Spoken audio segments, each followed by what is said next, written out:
Hello everyone, welcome back to my channel. दोस्तों, प्रस्तुत है आज की ब्रेकिंग न्यूज। मानव संपदा पोर्टल की बड़ी अपडेट, पेरोल के संबंध में आई यह सूचना।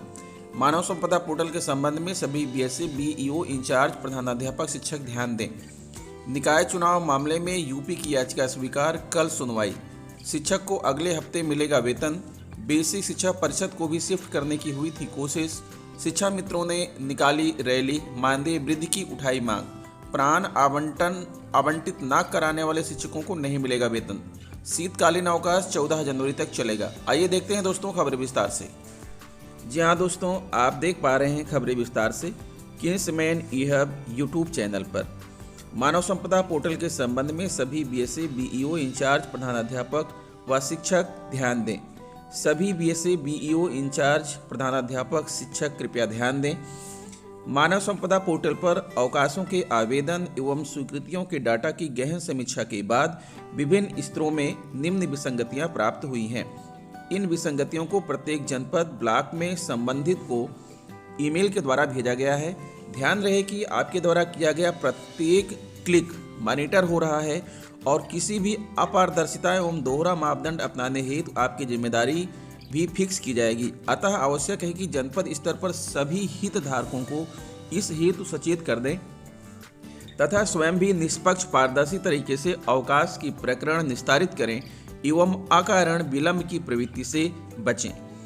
बेसिक शिक्षा अधिकारी से निम्न स्तर द्वारा सीसीएल तथा मैटरनिटी अवकाश स्वीकृत किए गए हैं। कार्मिक द्वारा विद्यालय बीआरसी स्तर से सांठगांठ कर आकस्मिक अवकाश उपभोग करने के बाद पोर्टल पर कैंसिल करा लिया गया है। बीएसए बीईओ पहले मौके पर अपरिहार्य विभागीय कार्य आवेदित अवकाश की अवधि अधिक का कमेंट अंकित करते हुए अस्वीकृत किया गया है, परंतु कुछ ही दिनों बाद उसी अवधि का अवकाश उसी कार्मिक का स्वीकृत कर दिया गया है। संबंधित अधिकारी द्वारा कम दिनों के सीसीएल अधिक अवधि है कहते हुए अस्वीकृत कर दिए गए हैं तथा लगभग उसी अवधि में अपेक्षाकृत अधिक दिनों के सीसीएल स्वीकृत कर दिया गया है। अतः निर्देशित किया जाता है कि उक्त प्रकरणों का ससमय स्पष्टीकरण ईमेल के माध्यम से प्रेषित करें।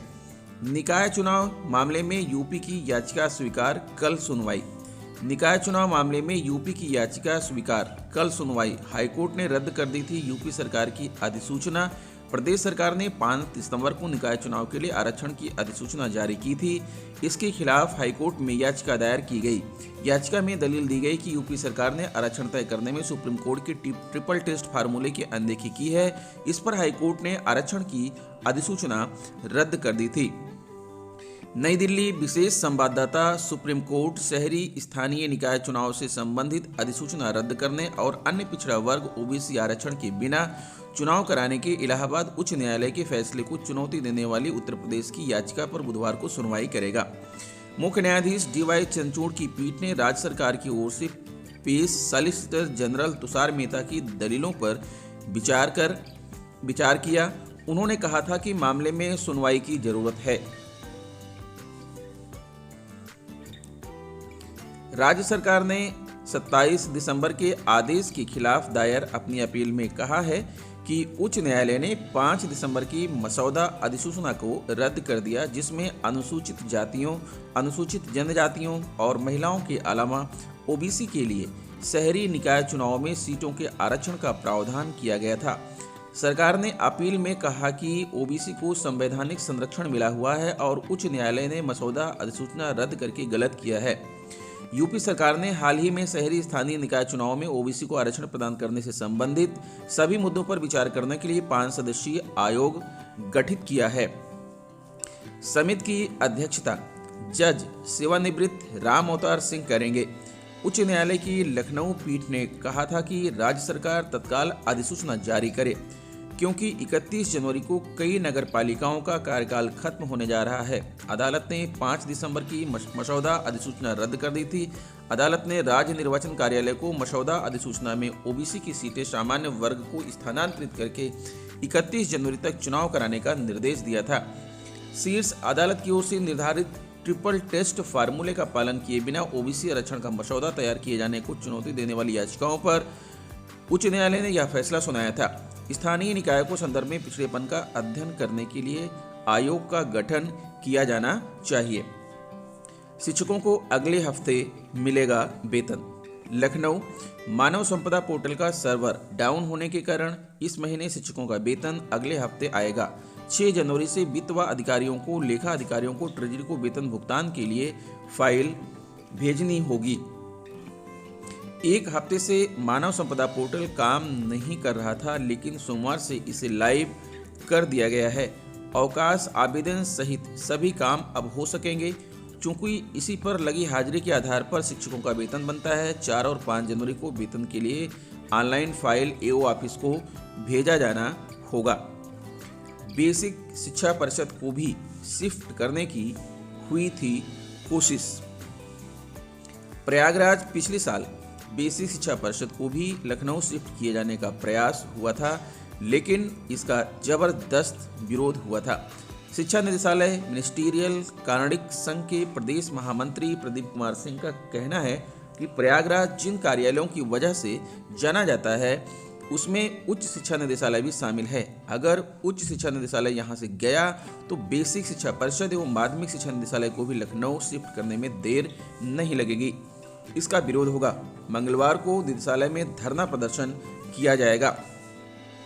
शिक्षा मित्रों ने निकाली रैली, मुख्यमंत्री को संबोधित ज्ञापन डीएम को सौंपा, मानदेय वृद्धि की उठाई मांग।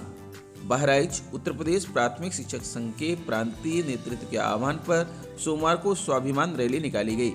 रैली में शामिल शिक्षा मित्रों ने प्रदर्शन कर मानदेय में वृद्धि की मांग की। शिक्षा मित्रों ने अपनी मांगों के समर्थन में मुख्यमंत्री को संबोधित ज्ञापन भी डीएम को सौंपा। रैली निकालने के बाद कलेक्ट्रेट परिसर में सभा का आयोजन किया गया। उत्तर प्रदेश प्राथमिक शिक्षा मित्र संघ के जिलाध्यक्ष शिवश्याम मिश्रा ने कहा कि शिक्षा मित्रों के भविष्य को लेकर सरकार कोई कदम नहीं उठा रही है। इससे शिक्षा मित्र आहत हैं और भविष्य को लेकर चिंतित हैं। जिला प्रभारी दुर्गेश चंद्र श्रीवास्तव ने कहा कि शिक्षा मित्र आर्थिक तंगी, मानसिक अवसाद व हृदयाघात के शिकार हो रहे हैं। प्रतिमाह 10,000 रुपए के मानदेय पर गुजर मुश्किल हो गई है। मुख्यमंत्री की ओर से मानदेय 2,000 रुपए बढ़ाने की घोषणा की गई थी, जिसे आज तक लागू नहीं किया गया। प्राण आवंटित न कराने वाले शिक्षकों को नहीं मिलेगा वेतन। प्रयागराज, न्यू पेंशन योजना एनपीएस के तहत अब तक प्राण न लेने वाले शिक्षकों को भारी पड़ेगा। ऐसे शिक्षकों का वेतन खंड शिक्षा अधिकारी अपने स्तर से रोकते हुए शेष शिक्षकों को पावना उपस्थित विवरण 5 जनवरी तक भेजेंगे। इस संबंध में कार्यालय वित्त एवं लेखाधिकारी बेसिक की ओर से जिले के सभी खंड शिक्षा अधिकारियों को पत्र भेजा गया है। खंड शिक्षा अधिकारियों को भेजे पत्र में कार्यालय वित्त एवं लेखाधिकारी बेसिक शिक्षा ने लिखा है कि शासन के निर्देश पर 1 अप्रैल 2005 अथवा उसके बाद नियुक्त परिषदीय अशासकीय शिक्षकों एवं शिक्षणेतर कर्मचारियों का 100% प्राण आवंटन कर उनके वेतन से एनपीएस की कटौती की जानी है। बेसिक शिक्षा परिषद के स्कूलों की छुट्टियों का कैलेंडर जारी। शीतकालीन अवकाश 14 जनवरी तक चलेगा और ग्रीष्मावकाश 20 मई से होगा। लखनऊ, बेसिक शिक्षा परिषद से संबद्ध परिषदीय प्राथमिक व उच्च प्राथमिक विद्यालयों के अलावा मान्यता प्राप्त विद्यालयों के लिए वर्ष 2023 की छुट्टियों का कैलेंडर जारी कर दिया गया है। पूर्व निर्धारित कार्यक्रम के तहत 31 दिसंबर से शुरू हुआ शीतकालीन अवकाश 14 जनवरी तक चलेगा। वहीं ग्रीष्म अवकाश 20 मई से शुरू होकर 15 जून तक चलेगा। परिषद के सचिव प्रताप सिंह बघेल ने उक्त अवकाश तालिका सभी बीएससी को जारी की है। जारी अवकाश तालिका में विभिन्न तिथियों, पर्व, त्योहारों व अवसरों से जुड़ी कुल 32 छुट्टियां हैं। इनमें संत रविदास जयंती, मोहम्मद हजरत अली का जन्म दिवस, दीपावली व छठ पूजा पर्व का अवकाश रविवार के दिन पड़ रहा है। इसके साथ ही हरतालिका तीज या हरियाली तीज, करवा चौथ, संकटा चतुर्थी व हलषष्ठी, ललई छठ, ज्योतिया व्रत, अहोई अष्टमी अवकाश का केवल शिक्षिकाओं बालिकाओं के लिए अनुमन्य होगा। सभी राष्ट्रीय पर्व पर शिक्षण कार्य स्थगित रहेगा और शिक्षक एवं छात्र विद्यालय में उपस्थित रहकर निर्धारित कार्यक्रम के अनुसार प्रतिभाग करेंगे। गर्मी व सर्दी में मौसम परिवर्तन के अनुसार सक्षम प्राधिकारी विद्यालय संचालन के समय में आवश्यकता अनुसार परिवर्तन कर सकेंगे। हालांकि इस बात का ध्यान रखा जाएगा कि निःशुल्क और अनिवार्य बाल शिक्षा अधिकार अधिनियम 2009 के अंतर्गत निर्धारित शैक्षिक घंटों में कमी न होने पाए। उक्त के अलावा कक्षा 1 से 5 व 6 से 8वीं तक की पढ़ाई 1 अप्रैल से 30 सितंबर के बीच सुबह 8 से दोपहर 2 बजे के बीच होगी। इसमें प्रार्थना सभा योगाभ्यास सुबह 8 से 8:15 बजे के बीच होगा। वहीं 1 अक्टूबर से 31 मार्च तक सुबह 9 से दोपहर 3 बजे तक पढ़ाई होगी, जिसमें प्रार्थना सभा योगाभ्यास सुबह 9 से 9:15 के बीच होगा।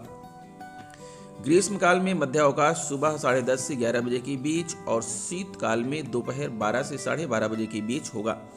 मानव संपदा पोर्टल की बड़ी अपडेट, पेरोल के संबंध में आई यह सूचना।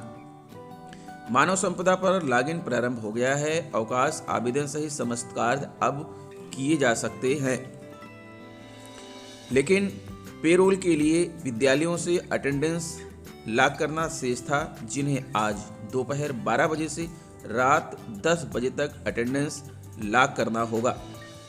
उसके बाद दिनांक 4 और 5 जनवरी को बीआरसी स्तर से वेरिएशन बनाकर ईओ ऑफिस को भेजा जाना होगा।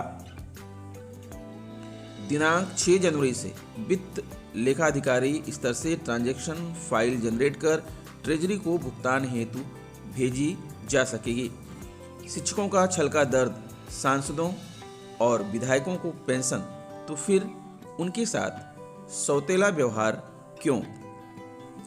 उत्तर प्रदेशीय जूनियर हाई स्कूल शिक्षक संघ ने संभल में नई पेंशन नीति का विरोध करते हुए पुरानी पेंशन बहाली की मांग की। शिक्षकों का आरोप है कि सरकार जबरन शिक्षकों पर नई पेंशन नीति न्यू पेंशन पॉलिसी लागू करना चाहती है। संभल जिले में नई पेंशन नीति के खिलाफ शिक्षक संघ सड़क पर उतरकर प्रदर्शन किया। उत्तर प्रदेशीय जूनियर हाई स्कूल शिक्षक संघ के बैनर तले शुक्रवार को तमाम शिक्षकों ने जिले के पवासा स्थित खंड शिक्षा अधिकारी कार्यालय पर विरोध प्रदर्शन किया। शिक्षकों ने नई पेंशन नीति न्यू पेंशन पॉलिसी का विरोध करते हुए सरकार से जवाब मांगा है कि आखिर देश में दोहरा मापदंड क्यों अपनाया जा रहा है। शिक्षकों ने कहा कि जब विधायकों और सांसदों को पेंशन की सुविधा मुहैया कराई जा सकती है, तो शिक्षकों के साथ सौतेला व्यवहार क्यों किया जा रहा है। शिक्षकों ने सीएम योगी आदित्यनाथ से इस मामले में आवश्यक कदम उठाने की मांग की है। संगठन की जिला अध्यक्ष अमीर जहां तुर्की ने बताया कि शिक्षकों ने हमेशा से अपनी जिम्मेदारी को बखूबी निभाया है। उन्हें जो भी काम दिया गया, चाहे वह कोरोना काल हो या फिर चुनाव का समय, शिक्षकों ने अपनी जिम्मेदारी को ईमानदारी के साथ पूरा किया है, लेकिन उनके साथ सौतेला व्यवहार किया जा रहा है। शिक्षकों पर जबरन नई पेंशन नीति थोपी जा रही है। अगर शिक्षक इसका विरोध करते हैं तो उनके वेतन को रोका जा रहा है, जो कि सरासर गलत है। उन्होंने विधायकों और सांसदों की पेंशन को लेकर सवाल उठाए। कहा कि जब सांसदों और विधायकों को पेंशन की सुविधा उपलब्ध की जा सकती है, तो शिक्षकों को क्यों नहीं? आखिर शिक्षकों के साथ सरकार दोहरा मापदंड क्यों अपना रही है? आमिर जहां तुर्की ने कहा कि प्रदेश संगठन के आह्वान पर मुख्यमंत्री के नाम ज्ञापन भेजा जा रहा है।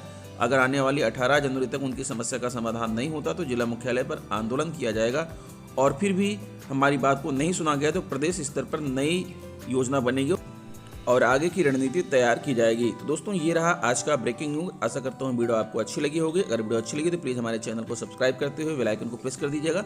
मिलेंगे आपसे नेक्स्ट वीडियो में कुछ नई जानकारी लेकर, तब तक के लिए नमस्कार।